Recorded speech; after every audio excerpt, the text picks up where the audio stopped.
No nosso ponto de encontro de hoje, conto com a presença do Coronel José Lúcio Prudente, atual diretor técnico do TCE, que vem aqui conosco contar um pouco da sua história de vida. Uma história vitoriosa e de muito sucesso. Coronel Prudente, prazer imenso tê-lo no ponto de vista, para saber um pouco da sua história. Como é que começou tudo, essa sua vida militar, por exemplo? Vamos começar pela vida militar. Como tudo começou na sua vida, Coronel? Alô, César, alegria e um prazer de estarmos juntos, prestando serviços aqui ao nosso Tribunal de Contas. E minha história começa na maternidade Francino Melo, em Aracaju, onde nasci no dia 23 de julho de 1947. Meu pai, comerciante, tinha uma loja um armazém Prudente na área ali do mercado, e nós morávamos, em toda a infância, foi na rua de Maruim, no primeiro trecho entre a rua de Pacatuba e a Rua da Frente. Ali iniciei os meus estudos, inicialmente no Jardim da Infância, da professora Josefina H6, e em 1953 entrei para cursar o Colégio Salvador, que na época funcionava na Rua da Frente. Fiz o primário lá com as irmãs Galrão Leite, e no final de 1958 prestei concurso de admissão e fui cursar o Colégio Militar de Salvador, onde uma pleiade de sergipanos, muitos dos quais não seguiram a carreira militar, mas foram nossos colegas nesse período no Colégio Militar. Posso citar aqui como lembrança queridos amigos como Sérgio Fontes, os irmãos Galdino Leite, o Érico Aragão, o que depois veio a ser General Elito Siqueira, o Carlos Henrique Porto, irmão da jornalista Clara Angélica. Tivemos também um sobrinho de João Alves, Marcos José Alves Rocha, Marco Antônio Amado, Guerrinha. Todos esses colegas seus no Colégio Militar de Salvador. Toninho Cabral, Carlos Orlando Maia, da Construtora Santa Maria, Edgar Silveira, queridos amigos, todos sergipanos, que foram buscar um ensino de qualidade como é o do Colégio Militar. É um padrão no Brasil o ensino militar, e naquela época era uma novidade, porque o colégio estava recém-inaugurado. Dessa turma, que se não me falha a memória, somente o senhor e Elito seguiram carreira militar. Na realidade... Desses sergipanos? Eu, Elito e Érico Aragão. Érico. Érico Aragão, primo carnal da jornalista Thaís Bezerra. Fomos colegas e até hoje temos um fraterno relacionamento. Bom, concluído então isso no ginásio, não foi? O ginásio. O colégio não tinha internato e nós morávamos em pensões, porque tínhamos todos na faixa de 11, 12 anos de idade. Ainda não podíamos, numa cidade grande, a maneira que os pais encontraram eram militares da reserva que organizavam pensões, e essa garotada ficava. Não só os sergipanos, mas também todos aqueles oriundos das cidades do interior da Bahia, como Feira de Santana, Jequié, Juazeiro. Nós convivíamos muito, Alagoinhas. Vários amigos foram nossos colegas nessas pensões. Posso até citar que numa dessas pensões eu morava com Elisiário Sobral, Carlos Orlando. Tivemos a oportunidade de também morar junto com, então, o aluno do Colégio Militar, César Borges, que posteriormente veio a ser governador do estado da Bahia.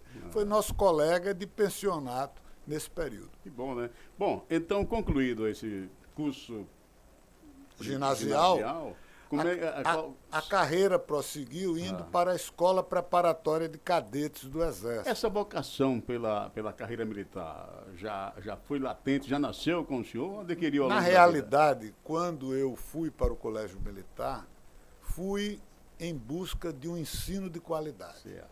Até então não passava em sua cabeça? Não passava seguir pela carreira cabeça. militar. Embora eu sentia que meu pai torcia por isso, porque ele foi convocado na guerra para ir para a Itália. Só não foi aprovado em tudo, fez os preparativos, fez a defesa na época aqui do litoral, mas na hora do embarque a guerra acabou. E ele, como havia sido convocado, passou ainda uma temporada no Exército. E era muito ligado aos militares da época, como o general de Genal, que servia, na época era tenente. E eu sentia que ele torcia, gostaria de ver no filho o que ele não pôde realizar para ele próprio. Então, nessa época, ainda não estava despertada a vocação. Ela veio vendo exatamente os valores que o Colégio Militar transmite. A disciplina, o culto à hierarquia, o amor à família, à pátria.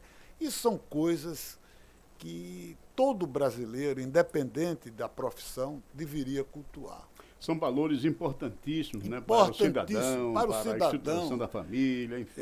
Eu fico até incomodado quando estou numa solenidade, qualquer que seja ela, que toca o hino nacional e eu vejo alguém não estar numa posição de respeito. Ou até mesmo está conversando. Quando toca o hino nacional, ou se cultua a bandeira, para-se tudo para o símbolo maior da pátria, que é exatamente o pavilhão nacional e o hino. São os símbolos do Brasil. Já que o senhor tocou nesse assunto, vou antecipar uma pergunta que eu estaria deixando para o final.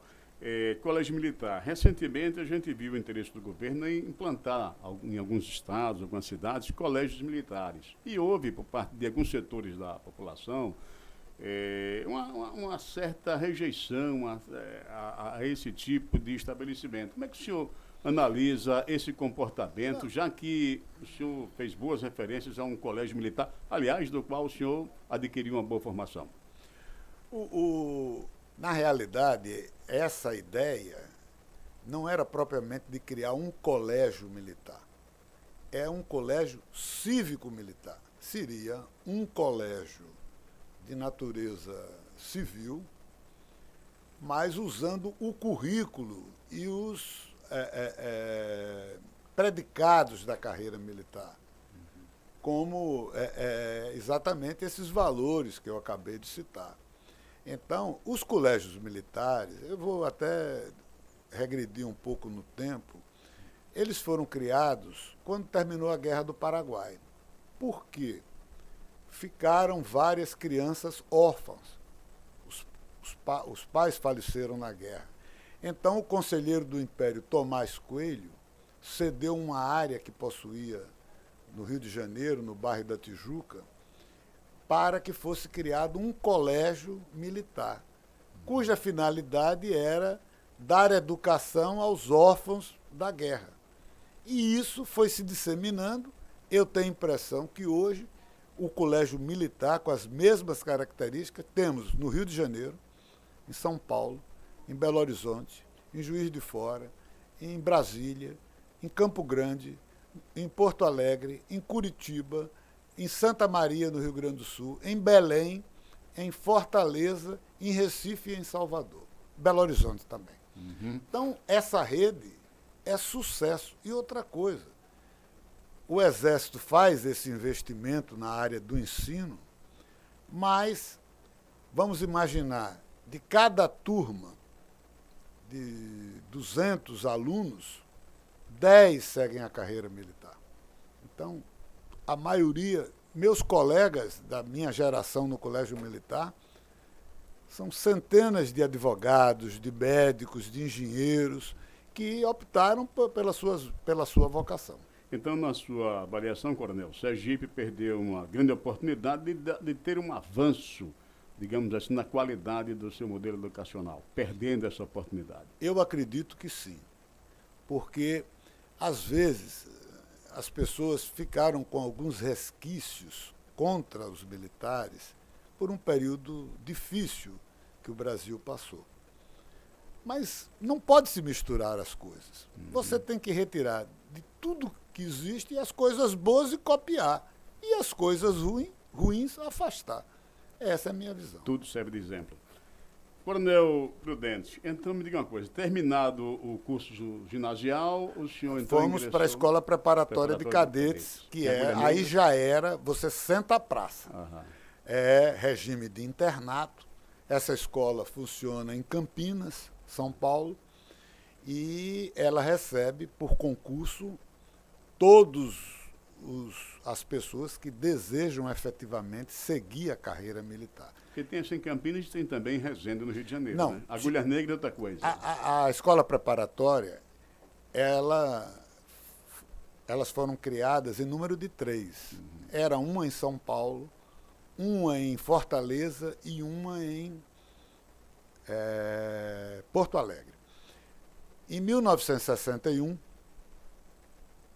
no final do governo do Juscelino Kubitschek, foram unificadas na cidade de Campinas. Foram extintas as 3 que existiam e foi centralizada a escola, aonde funciona até hoje.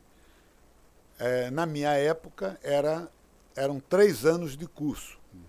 Hoje, é o primeiro ano da Academia Militar das Agulhas Negras. Quem é aprovado no concurso faz o 3º ano científico lá em Campinas e os outros anos em Resende, na Academia Militar. E o passo seguinte foi em 1966, eu vim cursar a Academia Militar das Agulhas Negras, que, como brasileiro, a gente não pode deixar de se orgulhar. É uma das melhores academias militares do mundo. Uhum. Bom, concluído então o curso lá em Agulhas Negras, em Resende, o senhor ingressa, já está de... Sai com promovido a aspirante oficial. Uhum. O Exército sempre teve por norma enaltecer o mérito. Então, tudo no Exército é pelo mérito. Então, a escolha da cidade para servir é em função da classificação no curso da Academia Militar. Eu estudei muito, me esforcei, estava entre os 10 primeiros da minha turma, então torcia muito para vir morar em Aracaju, mas infelizmente naquele ano não abriu vaga aqui no nosso 28BC.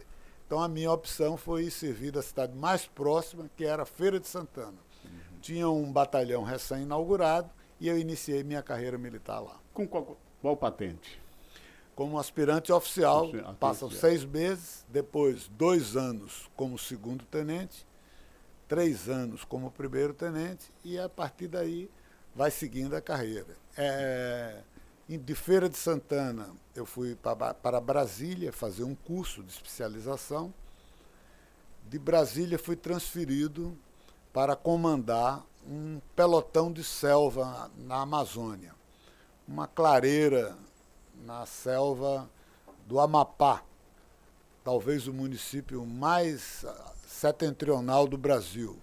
Voltando um pouquinho ao tempo, quem estuda, quem faz o curso em Agulhas Negras, geralmente ele tem uma arma, como eles chamam, cavalaria, mecanização. Nós somos 7 opções. Que infantaria, meu caso, artilharia, cavalaria, engenharia, comunicações, material bélico e intendência. Então o senhor foi da infantaria? Infantaria. Bom, então chega a comandar um batalhão na selva. Não era propriamente um batalhão, um pelotão. Um pelotão, uma experiência fabulosa. Que ano foi isso, coronel? Em 1974, 75. Uma experiência fabulosa porque aí é que se avalia a importância das nossas Forças Armadas. Porque nos 2 anos que eu servi na Amazônia, nenhum órgão federal, estadual ou municipal deu apoio àquela comunidade que eu tive a oportunidade de viver com eles lá durante 2 anos. Que região era essa da Amazônia? Era a cidade, uma vila, podemos dizer assim, de Clevelândia do Norte, que fica encravada no município do Oiapoque, a 60 quilômetros da Foz, no Cabo Orange, lá no norte. Nós tínhamos extremo do Brasil, extremo norte do Brasil.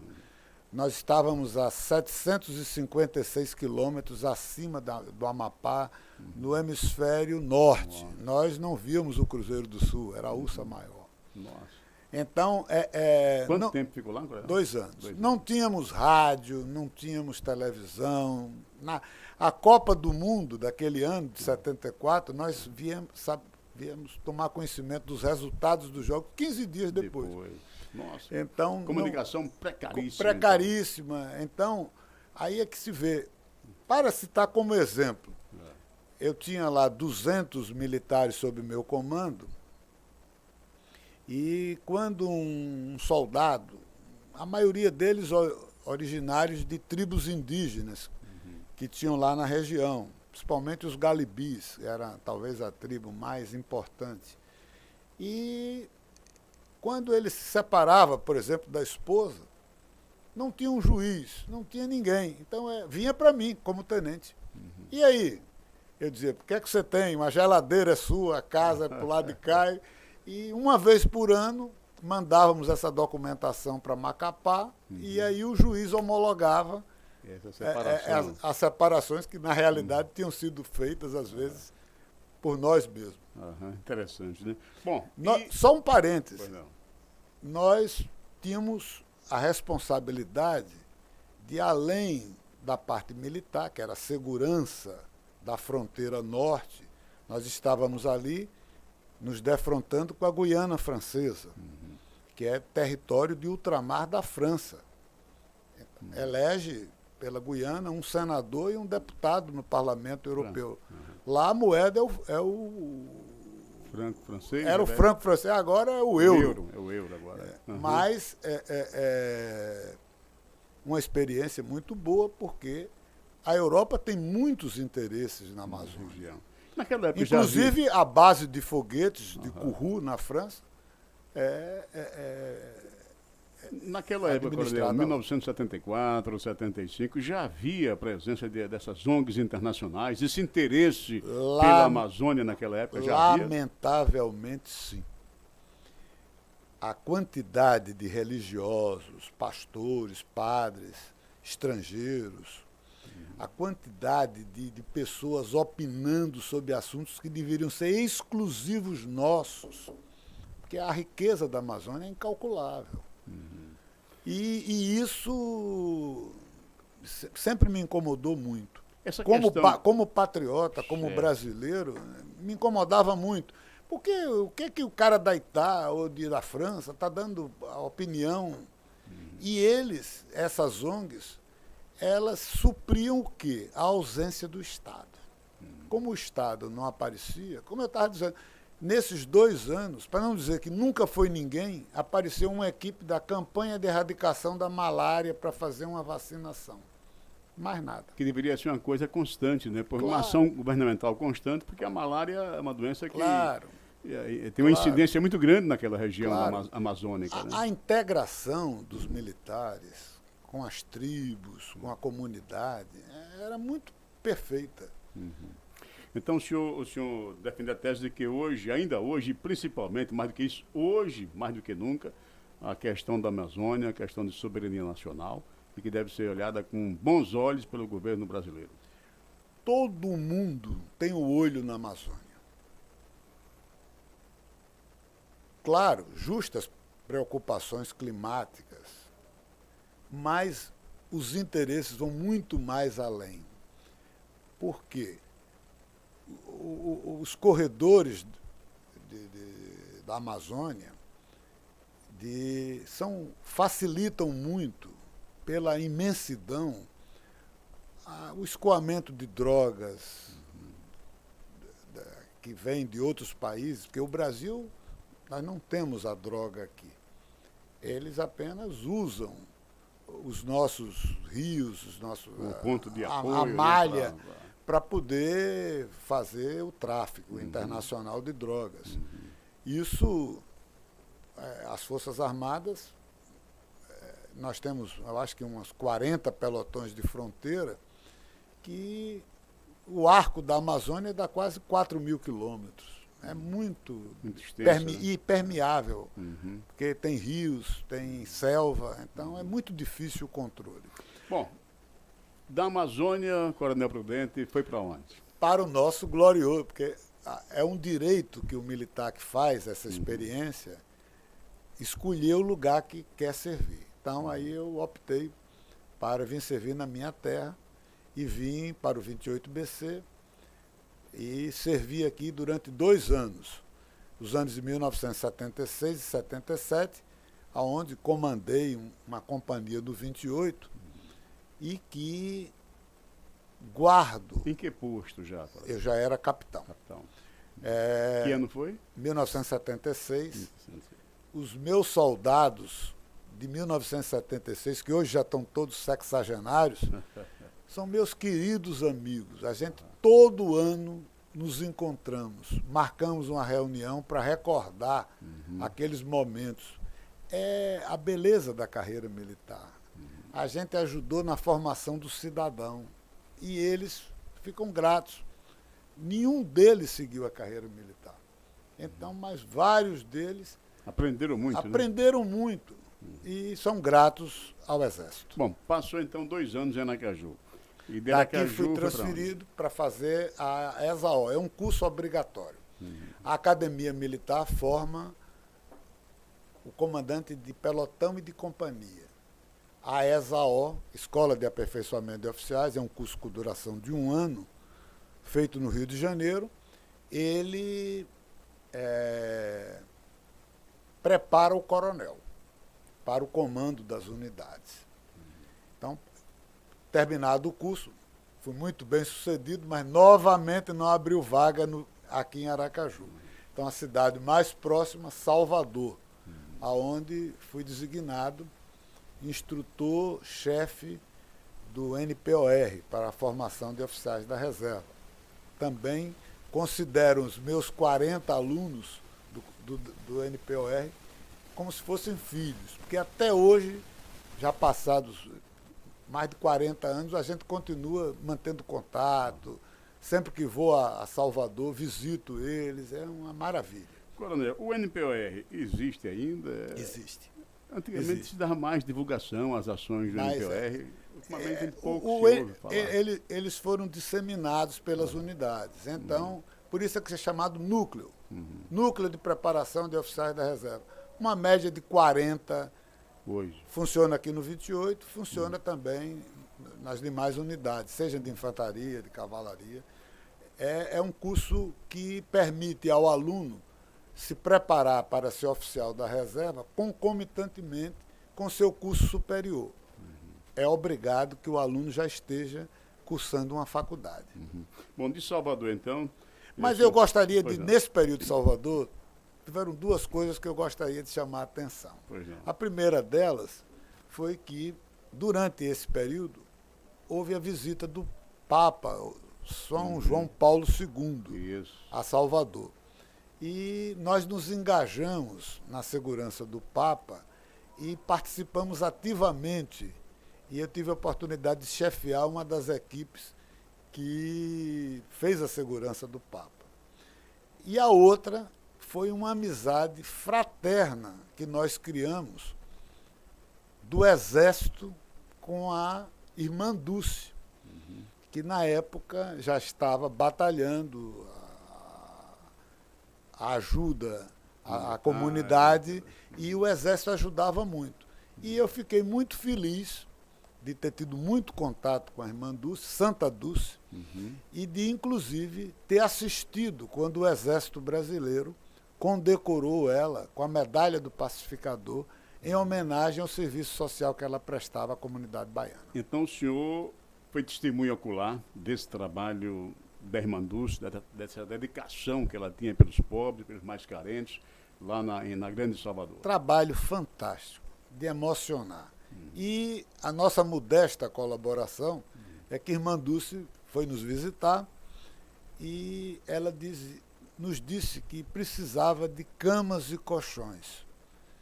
E que, se o Exército, naquela oportunidade, poderia ceder para a obra social dela lá no bairro de Roma, algumas camas e colchões. E o Exército atendeu. Nós tivemos a oportunidade de ir levar e entregar a ela várias camas que estavam em bom uso ainda, mas que o Exército não necessitava delas. De Salvador, o senhor seguiu para onde? De Salvador, fui promovido a major e fui transferido para Brasília, aonde fui designado subcomandante de uma das unidades bem operacionais de Brasília, que é o Batalhão de Polícia do Exército. Lá, passei 1 ano e meses, fui convidado para ser assistente secretário de um general que era o diretor-geral de pessoal do Exército. Lá tive a oportunidade de me preparar, fiz o concurso de admissão e fui aprovado para cursar a Escola de Comando Estado-Maior do Exército, que funciona na Praia Vermelha. É um curso de 2 anos que preparam os generais do Exército. Para que se tenha uma ideia, em 500 aspirantes que saem das agulhas negras, apenas 100 têm acesso à Escola de Estado-Maior, porque é uma seleção muito rígida, porque é exatamente a equipe que vai ficar preparada para, dentro desse universo, saírem os que irão comandar as grandes unidades do Exército, que são os generais. De Brasília, Coronel Prudente foi para onde? Fui para o Rio de Janeiro, cursei a Escola de Estado-Maior. Quando terminei o curso, fui transferido para Recife. E lá em Recife, pouco tempo que estava lá... Isso já nos anos 80, né? Já em 1987. 87. Houve um problema sério aqui no Estado, onde o governador pediu que viesse um oficial do Exército comandar a Polícia Militar, porque estava Governo Valadares. Governo Valadares. Estava um problema disciplinar na polícia.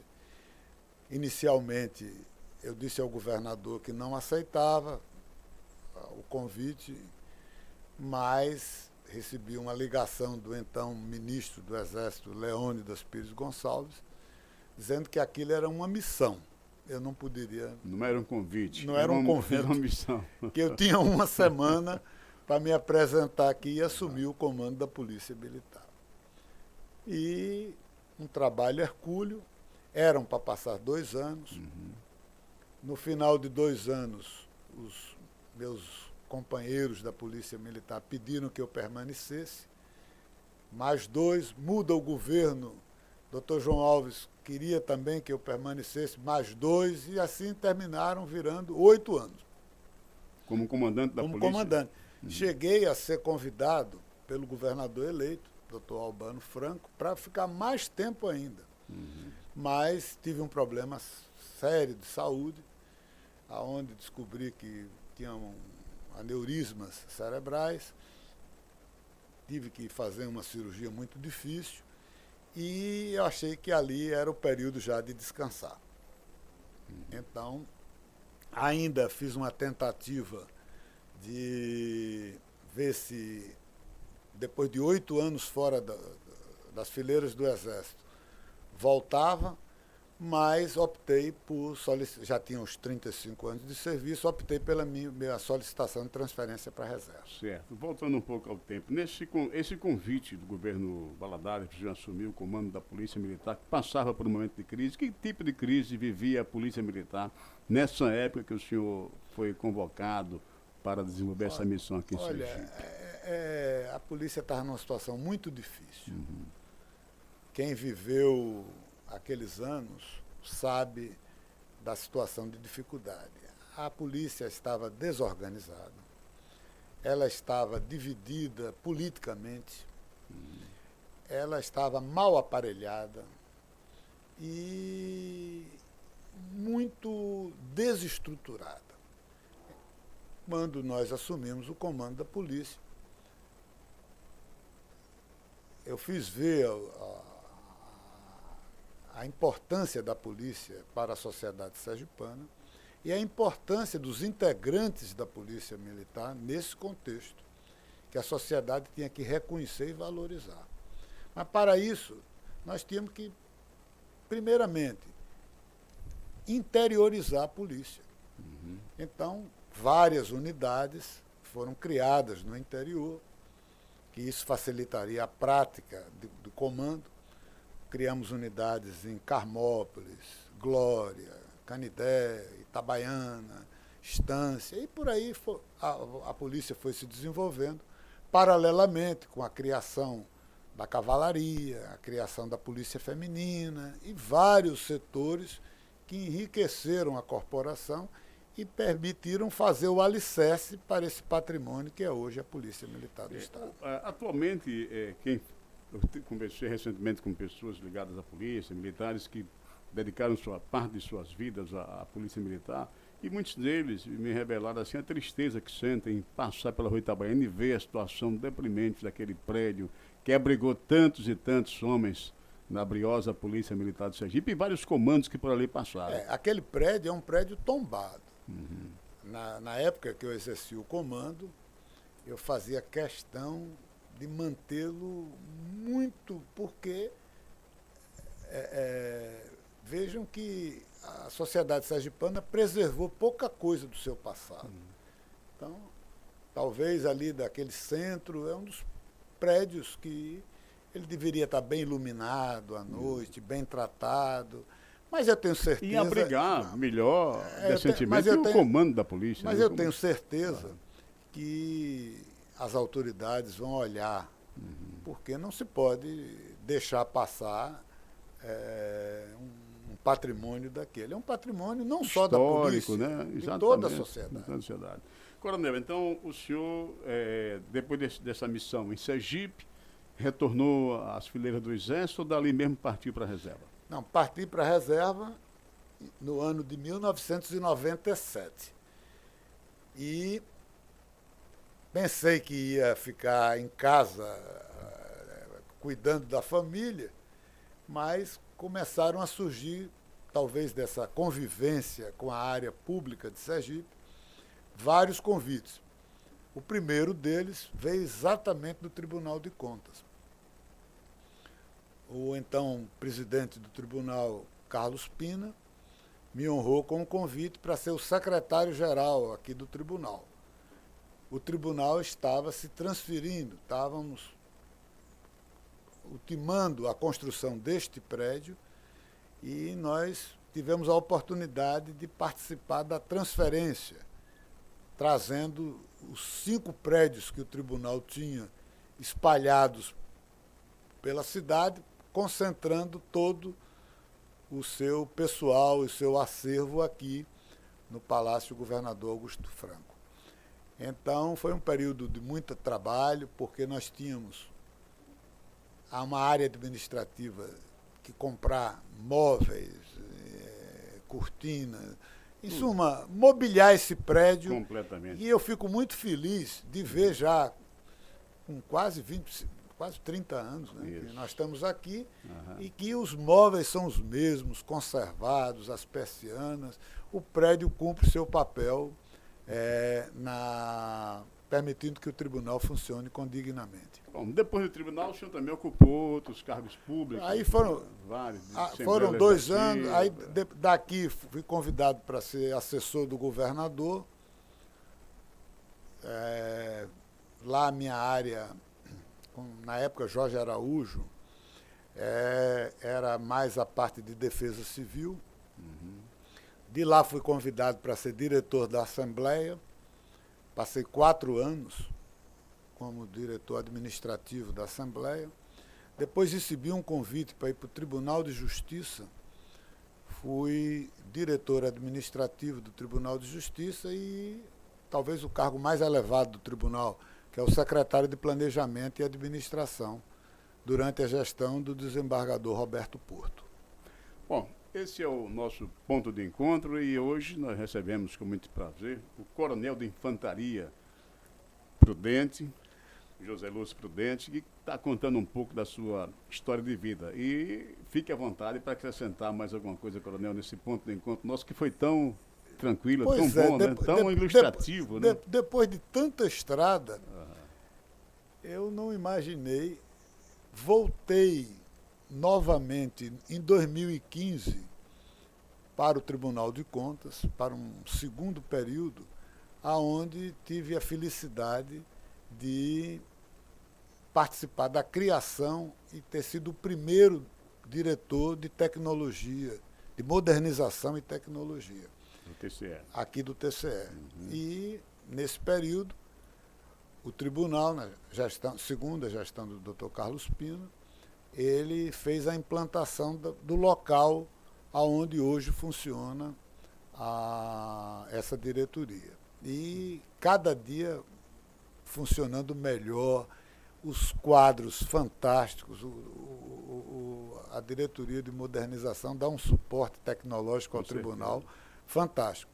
E para concluir, já com 3 netos e aos 74 anos, praticamente, recebi o convite de Dr. Flávio para que viesse participar da gestão dele, aonde estou tentando dar um pouco de mim e colaborar para que, mais uma vez, o tribunal cumpra galhardamente com suas funções. Hoje o senhor responde para a diretoria técnica do tribunal. Diretoria técnica do tribunal.